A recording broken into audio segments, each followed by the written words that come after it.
Muchas gracias. Pues como dijo la hermana, pues contento porque hay lugares donde uno llega y la verdad se siente que uno está en casa, ¿no? Que ha llegado a un lugar donde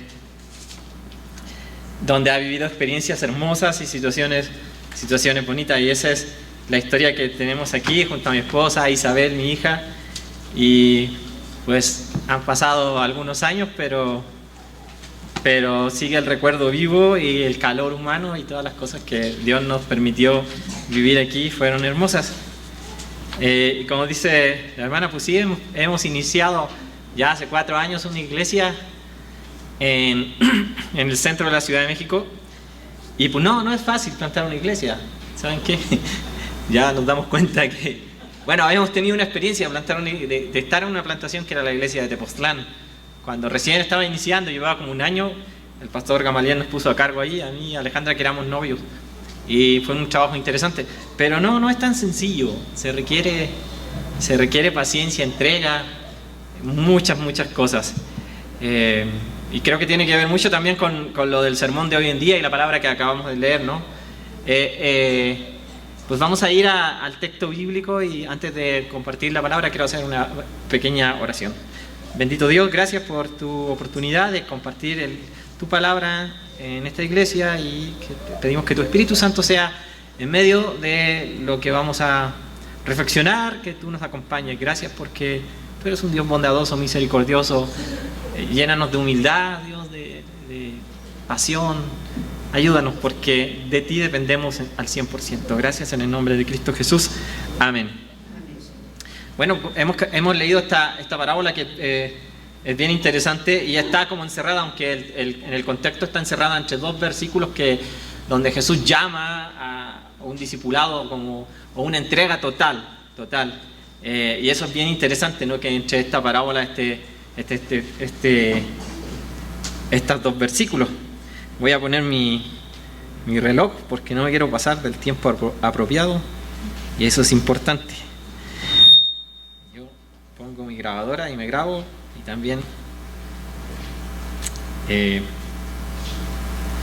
también cuido de no pasarme el tiempo exacto. Lo voy a poner aquí. Bueno, Jesús emplea 2 imágenes importantes aquí.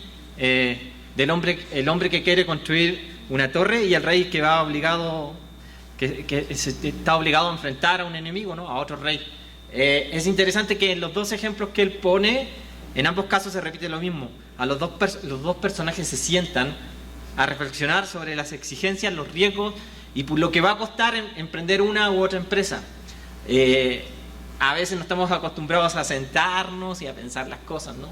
Hay una edad en el ser humano donde solamente le echamos para adelante y hacemos las cosas, y no está mal, porque en la vida siempre se necesita pues pasión, ¿no? Fe y muchas cosas, pero si no estamos preparados para los desafíos, nos vamos a quedar a la mitad del camino.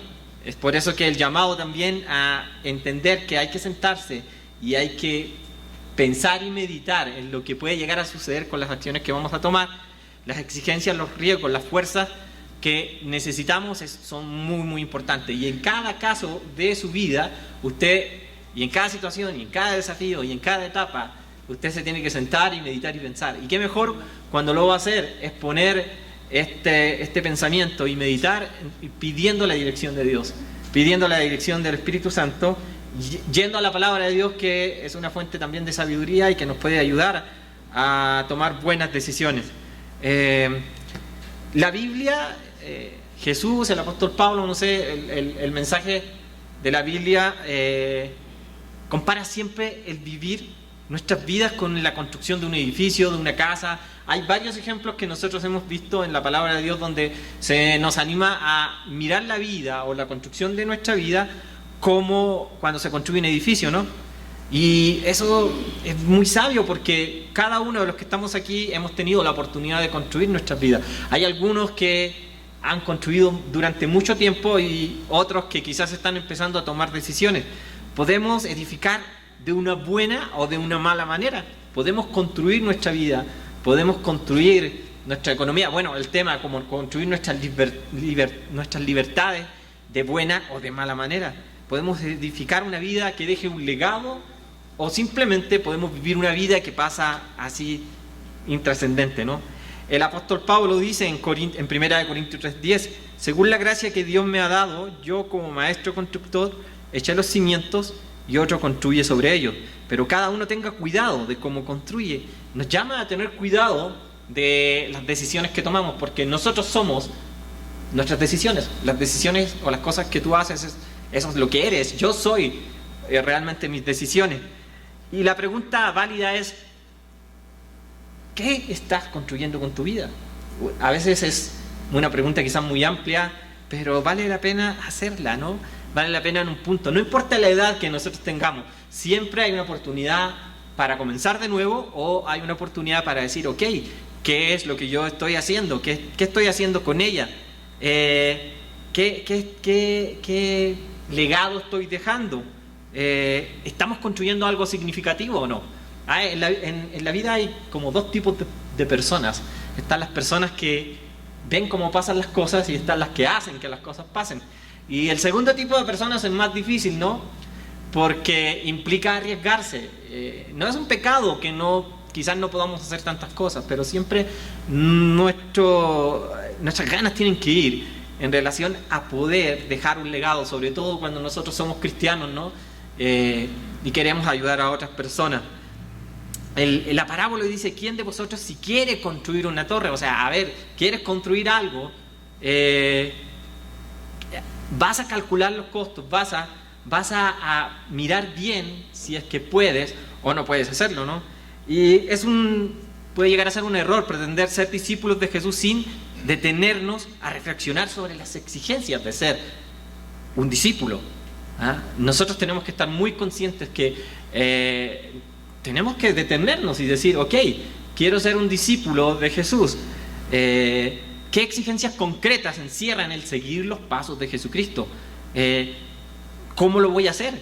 Y el gran desafío de la vida cristiana a veces no es tener tanta fe, aunque suene raro, porque a veces la fe, o a veces, no sé, creer de una gran manera, sino seguir a Cristo. Ese es el gran desafío.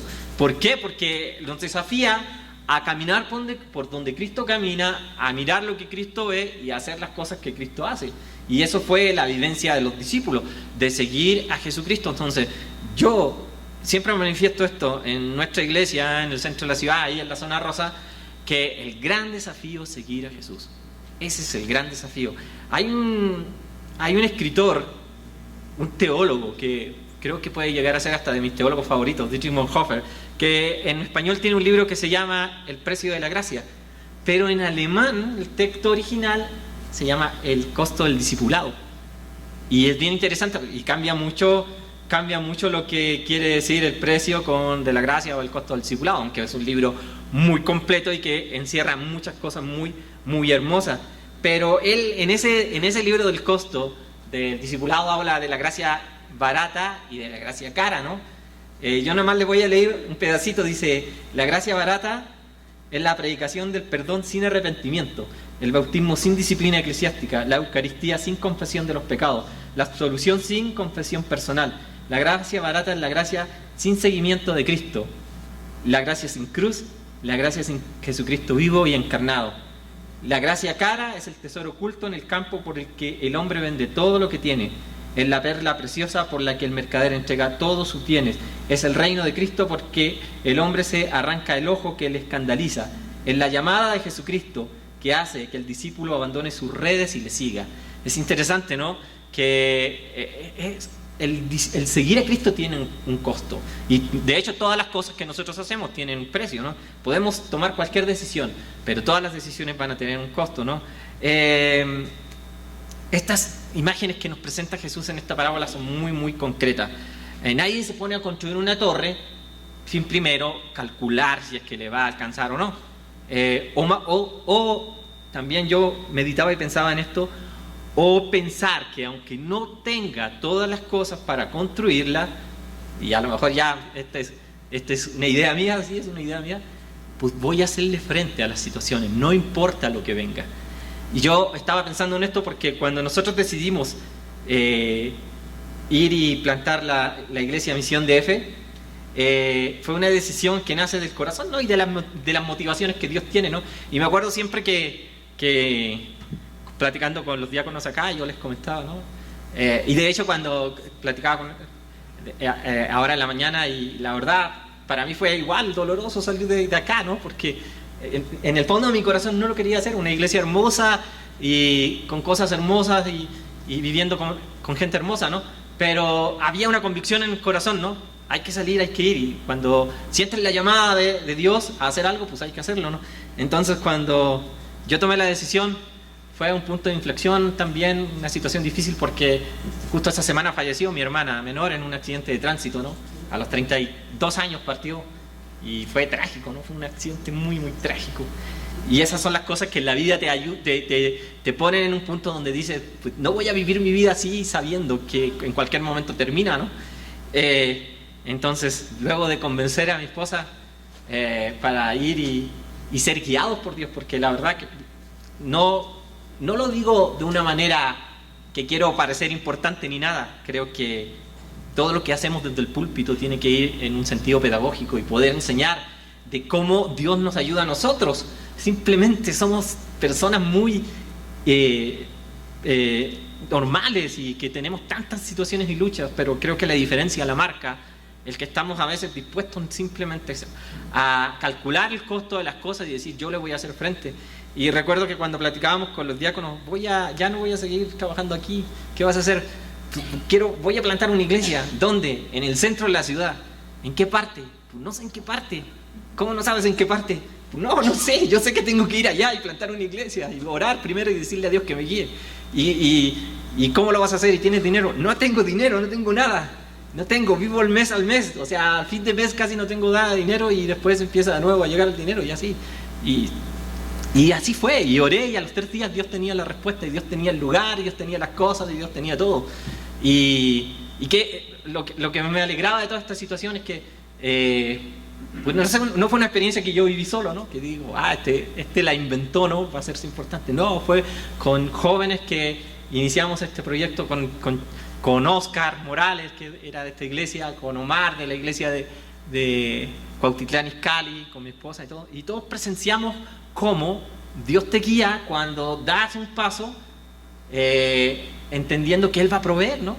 O sea, a veces sí, nos aventamos en un proyecto y quizás puedes reflexionar y decir, que fue mi caso, pues no tengo todo para construir esto, pero sé que Él lo tiene, sé quién tiene todo para hacerlo, y sé quién me lleva, y sé quién me va a apoyar. Entonces el chiste ahí es calcular que cuando va a llegar el momento de dificultad económica, cuando van a llegar las situaciones difíciles, cuando vas a ver las murallas que no puedes atravesar, es no quedarte detenido y congelado, es calcular que van a venir los momentos difíciles, y sí los calculamos. O sea, nosotros en familia sí lo platicamos. Oye, vamos a ir a plantar una iglesia, pero no tenemos nada, o sea, solamente vamos a esperar que Dios provea. Y créanme, hermanos, así ha sido durante 4 años de estar en el centro, en la zona rosa, en el centro de la ciudad. Han sido 4 años simplemente también esperando siempre la respuesta de Dios, que nunca falla y que siempre provee y que siempre está ahí con nosotros. Entonces, claro, calculamos los costos, procuramos tener todo, pero dejamos un espacio para que la fe actúe y que creamos que en lo imposible también Dios se mueve.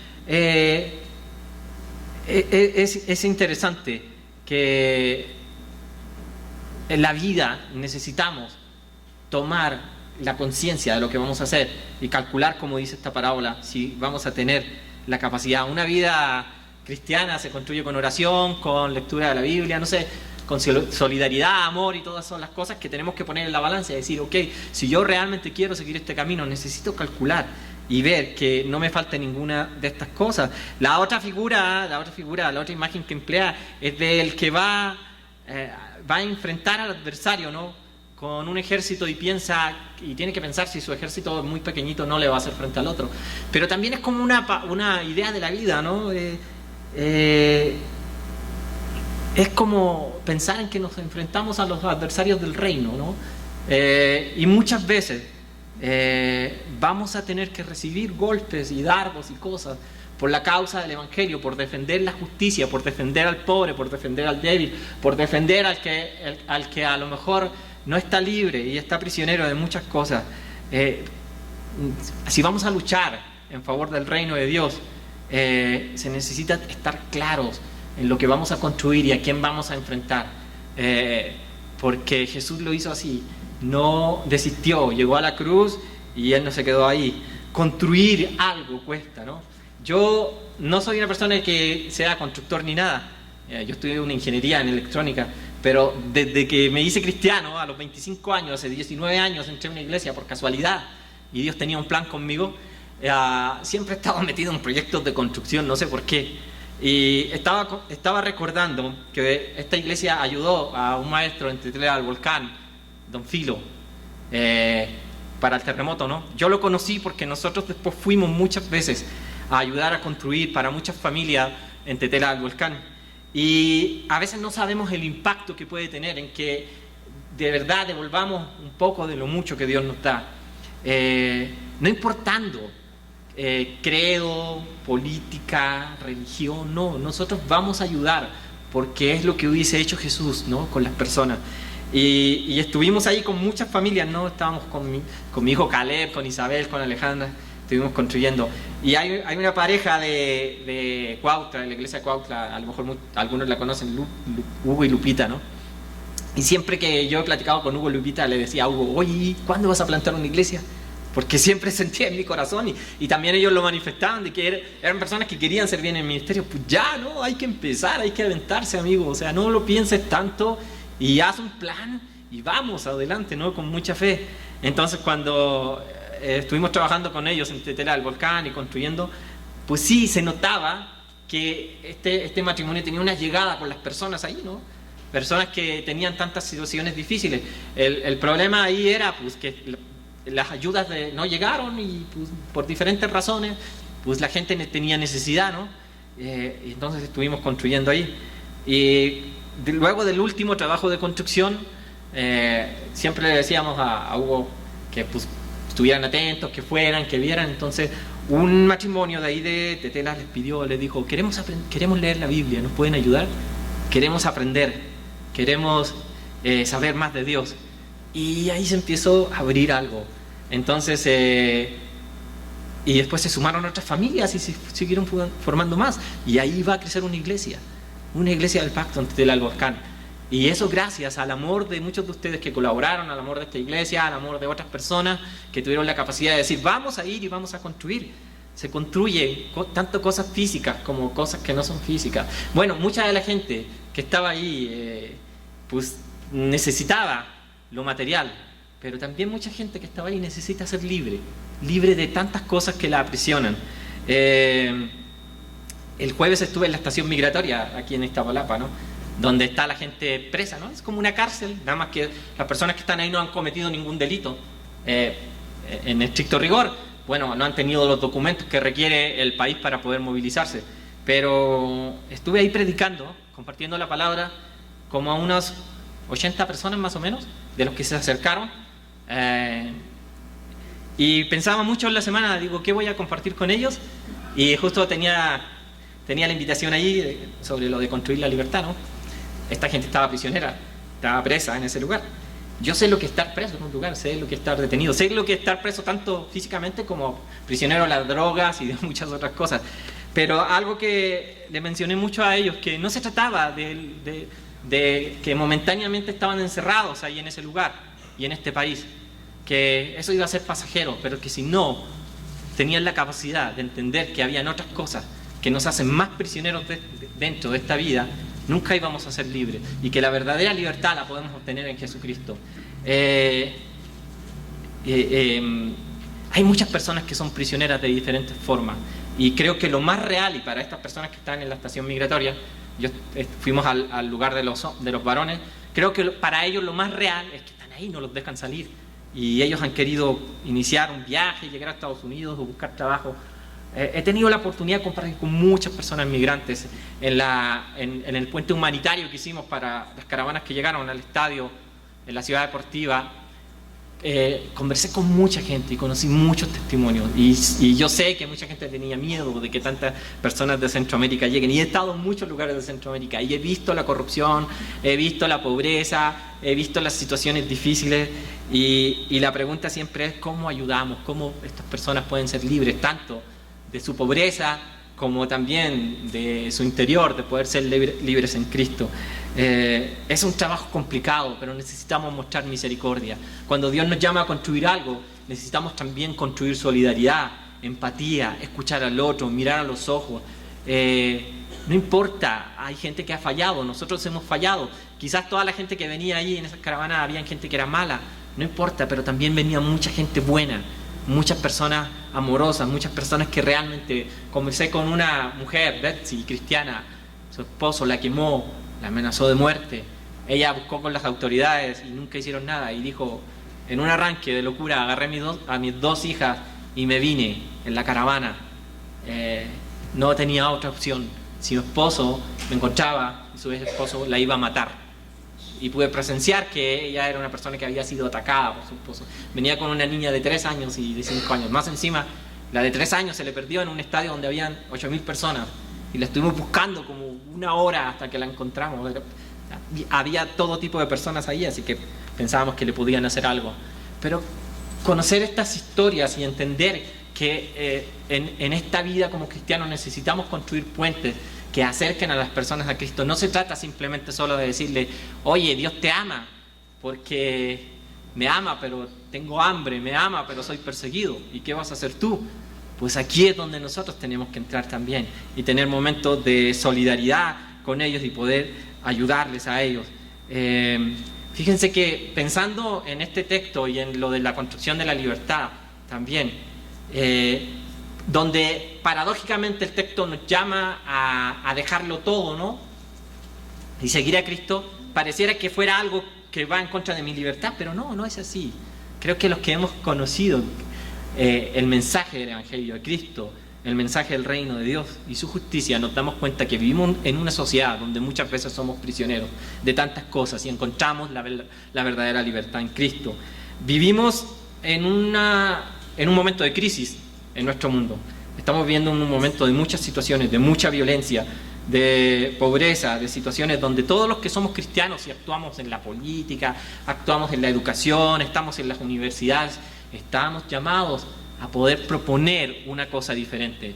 Esto no se trata de que si eres de un partido político, de una iglesia, de una universidad, de un movimiento de otro. No, los cristianos somos llamados donde estamos a poder ser sal y luz, porque el Evangelio donde está puede cambiar las cosas y puede contribuir en gran manera. Podemos construir, no importando el lugar donde Dios nos ponga. No hay un lugar suficientemente malo ni un lugar suficientemente bueno. Y en esta sociedad hemos estado pasando de una idea, de que veníamos como una idea de sociedad, una sociedad de creencias, a una sociedad de opiniones, ¿no? Hoy todos opinan, y les confieso que a veces yo me llego a desesperar.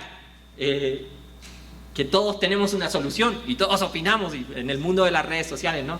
Es como un mundo circense, ¿no? Donde todo es un meme, todo es para la risa, todo se comparte riéndote del otro y esas cosas, y todos opinan como que todos tuvieran la solución. Y a mí, sinceramente, a veces eso me desespera, ¿no? Más allá de la opinión que nosotros podamos tener, es con qué nosotros podemos contribuir. Creer en Jesucristo no es tener una opinión sobre Él, sino seguirle, seguir a Cristo, construir nuestras vidas en base al seguimiento, a estar en contacto con Él, en oración, hacer la buena obra de misericordia. Eso es importante.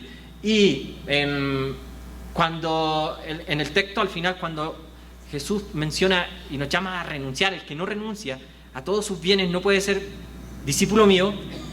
Estoy seguro que lo que no está diciendo Jesús hoy en día, que tenemos que renunciar a nuestros bienes por los cuales hemos trabajado, hemos invertido, hemos estudiado y todo eso. Más bien, que no tengamos nuestro corazón puesto en estas cosas que son materiales y momentáneas.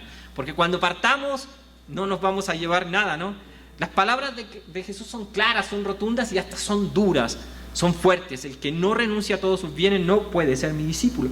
De alguna manera lo que nos está diciendo es que muchas veces no somos libres porque las mismas cosas materiales que tenemos no nos dejan ser libres. Y yo me doy cuenta de eso. Los que tenemos hijos, los que han tenido hijos, te das cuenta que ninguna cosa material, ni el dinero, ni ninguna tecnología puede suplir tu relación con tu hijo, con tu esposa, con la persona que amas. Nada, nada, ninguna cosa. A veces nos encerramos tanto en las cuestiones materiales y en las tecnologías y nos olvidamos que la vida se trata de vivir el día a día, amando, respetando, ayudando. Sin lugar a duda, una de las consignas más grandes que nosotros tenemos en nuestra humanidad ahora ha sido la consigna de la libertad, ¿no? Recién pasamos las fiestas patrias y la libertad es un valor muy importante, ¿no? Todavía hay gente que es esclava, todavía hay gente que pregona la libertad o quiero ser libre para tomar mis propias decisiones, ¿no? El mundo define la libertad como una vida sin restricciones quizás, ¿no? Puedo hacer cualquier cosa que quiera y hacer y decir lo que quiera, sin que nadie me diga nada. Y eso en cierta medida es verdad, pero el problema es que cuando esa libertad me lleva a dañar a otros, me lleva a contaminar mi mundo, me lleva a hacer de este mundo un mundo más oscuro, hay algo que no está bien con mi libertad. Si mi libertad daña a otros, eso no está bien. Y la Biblia dice que la única manera de alcanzar la verdadera libertad es a través de Jesús. Así que dice Juan 8:36, así que si el Hijo los libera, serán ustedes verdaderamente libres. O sea, necesitamos buscar la libertad, porque cada uno de nosotros ha construido sus pequeños dioses, ¿no? A veces no somos libres. Paradójicamente buscamos ser libres, independientes, autónomos, pero al mismo tiempo parece que no podemos vivir sin entregarnos a algún ídolo, alguna cosa que nos satisface. Y los ídolos son muy diversos, ¿no? Nosotros siempre hemos escuchado, ¿no? Quizás en nuestros sermones, el dinero, el éxito, el poder, el prestigio, el sexo, la tranquilidad, la felicidad a toda costa, ¿ah? Cada uno sabe el nombre de su ídolo privado y saben que estas cosas que mencioné en sí no son malas. El problema es que nosotros como seres humanos hacemos malas muchas cosas por la forma en que actuamos, las queremos obtener o las utilizamos. Ese es el problema que nosotros tenemos.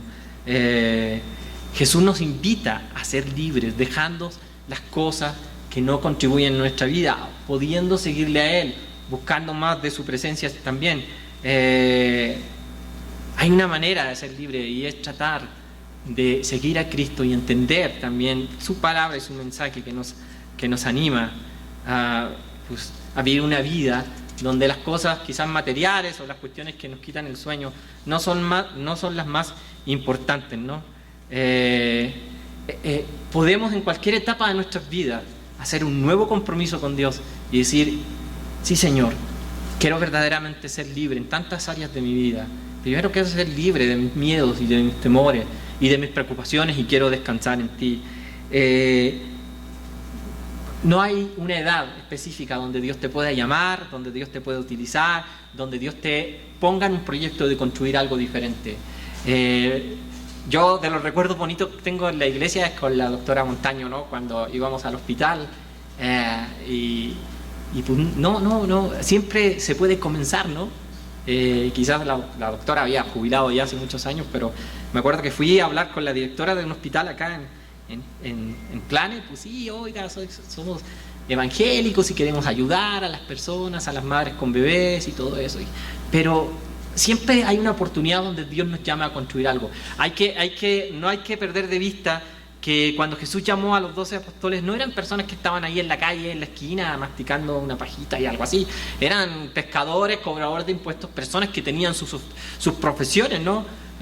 Diríamos que eran empresarios, ¿no? Que estaban ahí preocupados de hacer sus cosas. Pero escucharon la llamada de Jesús.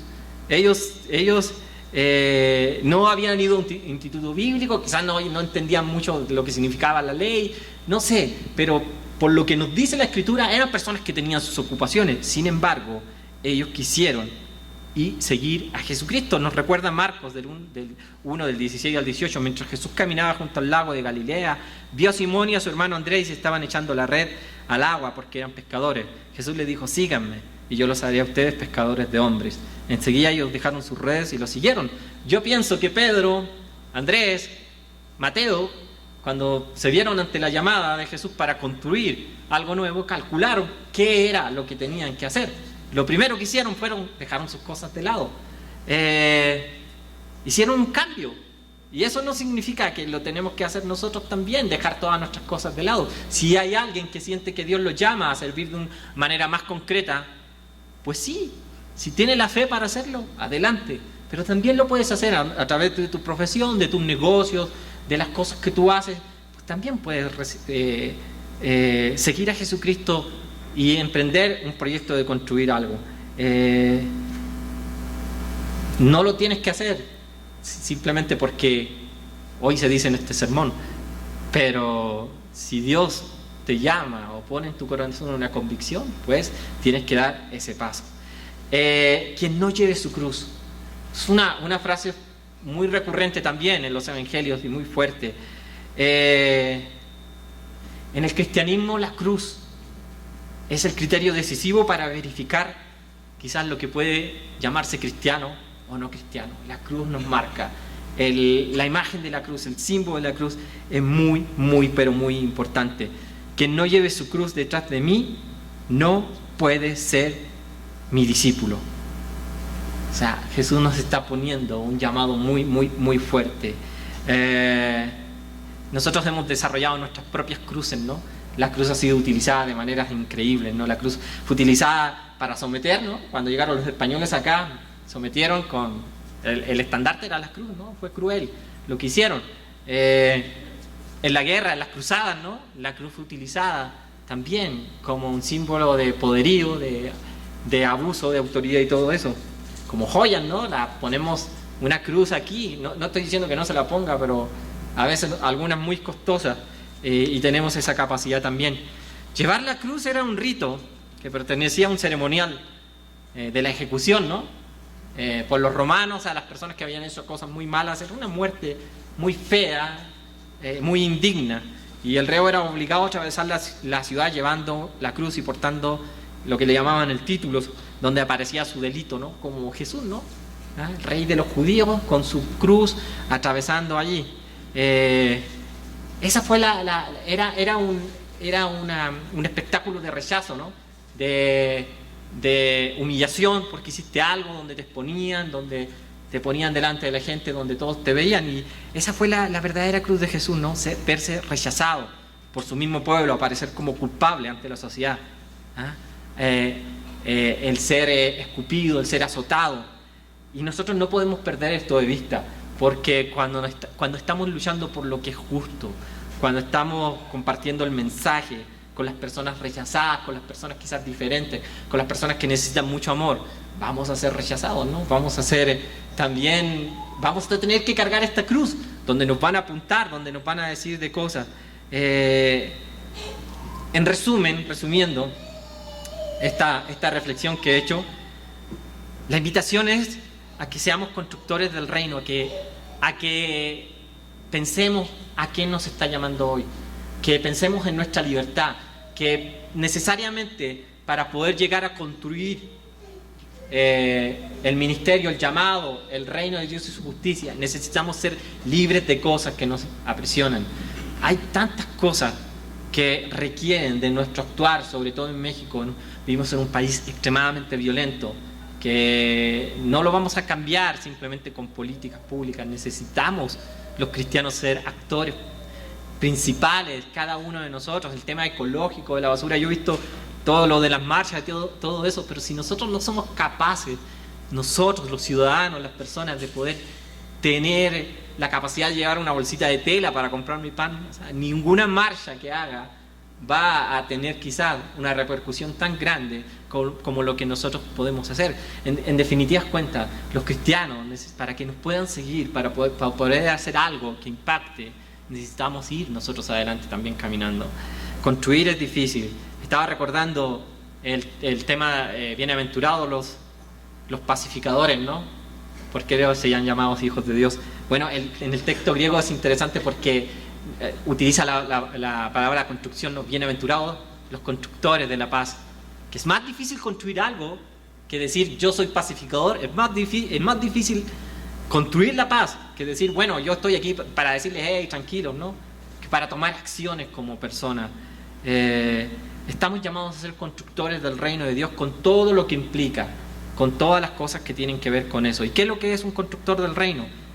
es alguien que edifica el reino de Dios, que va a calcular, va a ver las cosas que necesita para poder construir quizás esa libertad en su propia vida y también en la vida de las personas, para poder construir esperanza en los que no tienen esperanza.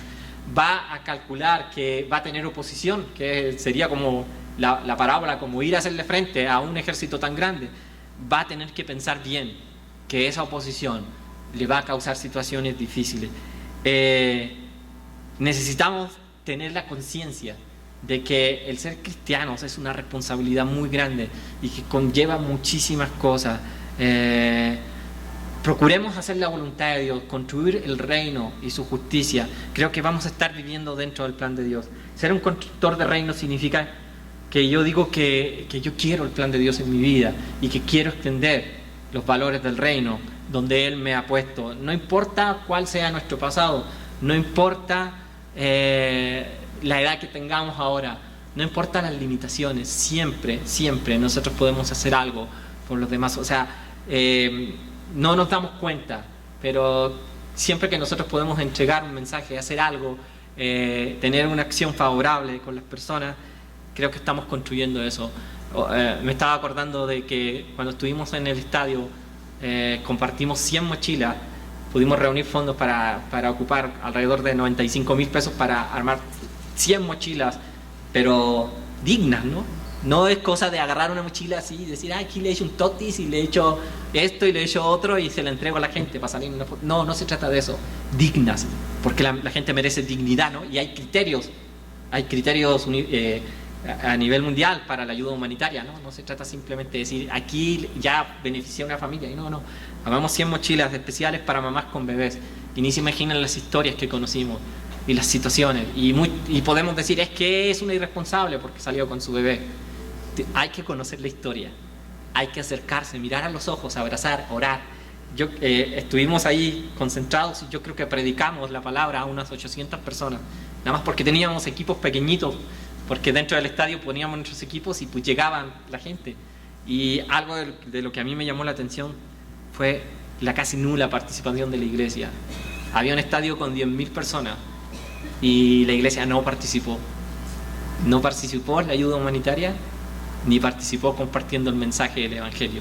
Y nosotros necesitamos estar bien preparados. Nosotros nunca sabemos cuándo el mensaje y nuestro testimonio y lo que hacemos puede impactar a otra persona. Para terminar, les voy a contar que algo que me sucedió a mí así, cuando tú no sabes que Dios está orando. Yo estaba en el aeropuerto en Estocolmo y estaba contándole mi testimonio a un amigo, un pastor de Suecia y un pastor de nuestra querida hermana de Mozambique en África, y yo estábamos comiendo y había un joven, un mesero que estaba al lado de nosotros, era moreno, yo creo que más bien era árabe, sirio quizás, y yo conté mi testimonio y una de las cosas de mi testimonio era que, y siempre lo digo, que le dije a Dios, haz mi vida de nuevo porque la vida que he vivido ha sido un desastre, ¿no? Y conté todo mi testimonio y terminamos de comer y salimos y mi amigo Samuel fue a pagar. Y cuando estaba pagando, nosotros bajamos, yo iba a viajar a Chile, entonces bajé un nivel pues hacer check-in y todo eso, pero Samuel se tardó y cuando Samuel bajó venía como llorando y me dijo, Miguel, ¿qué crees? Dice, pasó algo hermoso, un milagro. Me dice, el mesero, ¿qué pasó con el mesero? El mesero me preguntó, me dice, oye, ¿en qué idioma estaba hablando el chico de barba de ahí? Entonces Samuel le dijo en español, porque le dice, yo sabía que él estaba hablando en nuestro idioma, pero yo entendía todo lo que él decía, entendía las cosas que él contaba y le dijo, y lo que él contaba de su vida, lo malo de su vida es como lo que me está sucediendo. Y le dijo, este chico le dijo a Samuel, yo quiero que Jesús haga mi vida de nuevo también. Y sentimos la presencia también del Espíritu Santo en ese momento. Nunca sabemos cuándo Dios va a obrar, pero necesitamos dar pasos, necesitamos hacer las cosas. Creo que este chico, no sé en qué estaba aprisionado, pero creo que quizás vio la luz de la libertad en ese momento. Podemos llevar libertad de diferentes formas a las personas, pero no lo vamos a hacer si no estamos dispuestos a dar el primer paso. Les animo a que tengamos esta parábola en cuenta y que pensemos que tenemos que trabajar muy duro todavía hasta que Dios nos tenga en esta tierra. Les invito a orar. Padre, gracias por tu palabra y por esta este tiempo de compartir esta reflexión, estas experiencias y las cosas que tú haces en nosotros. Tú las haces, Dios, no nosotros simples instrumentos tuyos, Dios. Fallamos, caemos, dudamos, Dios, pero por tu gracia tú nos sostienes y nos llevas, Señor. Te doy gracias por esta iglesia, Dios Padre, por todas estas personas, y te pido que tú avives, Dios, en esta iglesia. Hagas un mover, que tu Espíritu Santo se mueva también para poder seguir compartiendo tu palabra. Y te pido por nuestra iglesia que plantamos hace 4 años en Zona Rosa, que también nos ayude, Señor, a seguir manifestando el amor hacia las personas que nos rodean, Dios. Que podamos abrazar a las personas que están en ese lugar, a los migrantes, a los que están en situación de pobreza, a los que consumen drogas, Señor. Te pido por los lugares donde tú nos pones a trabajar también, que podamos ser constructores, Señor, de tu reino, de tu libertad y de tu amor. Gracias en el nombre de Jesucristo. Amén. Amén. Amén. Que Dios les bendiga. Me pasé 5 minutos, pero ya.